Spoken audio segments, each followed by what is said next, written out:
De que maneira o Espírito Santo atua no coração do pecador?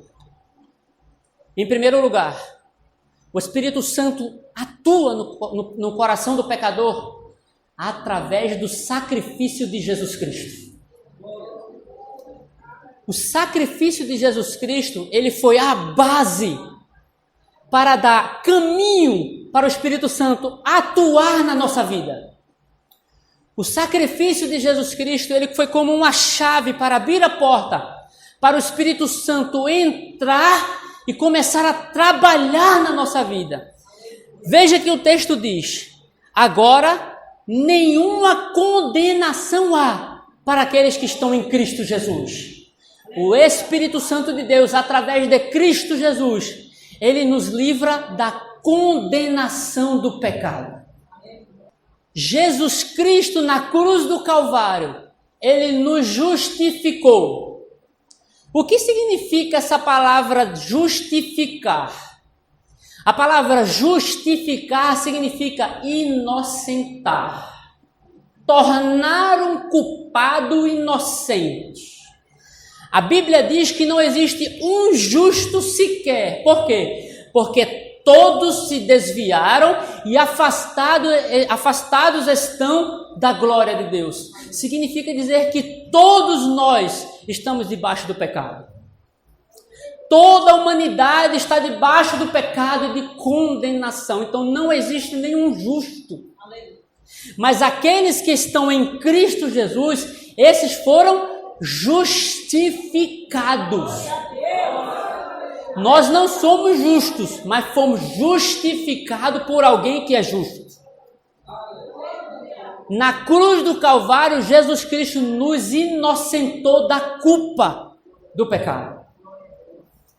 A lei que diz não matarás, não roubarás, amarás o teu Deus, essa lei exige que você seja perfeito.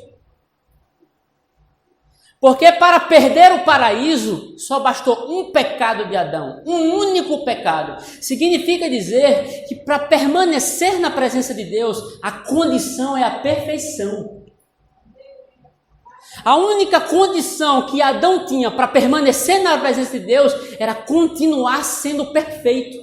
Quando Adão perde a perfeição, ele perde o paraíso.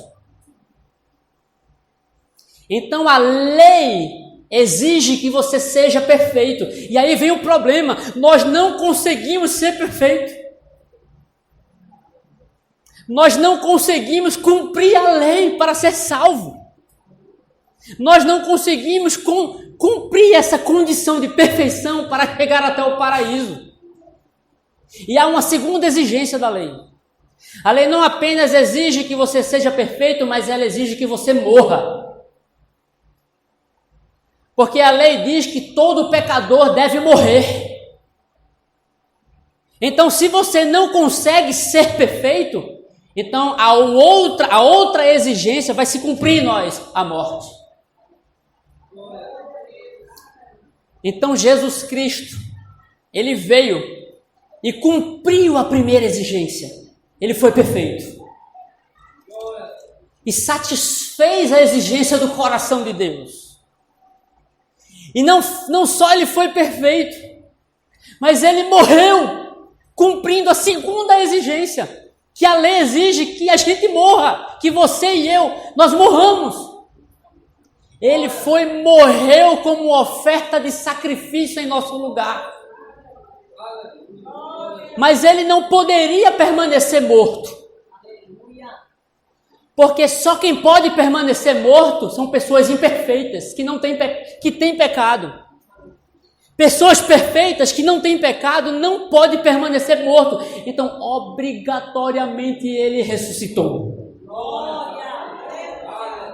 Quando Jesus Cristo ressuscita, ele conquista maior autoridade do que a lei. Então, quando a lei diz assim, ele e ela devem morrer, mas ele e ela está em Cristo Jesus. Então Cristo te livra da condenação da lei. A lei não tem poder sobre você. A morte não tem poder sobre a tua vida.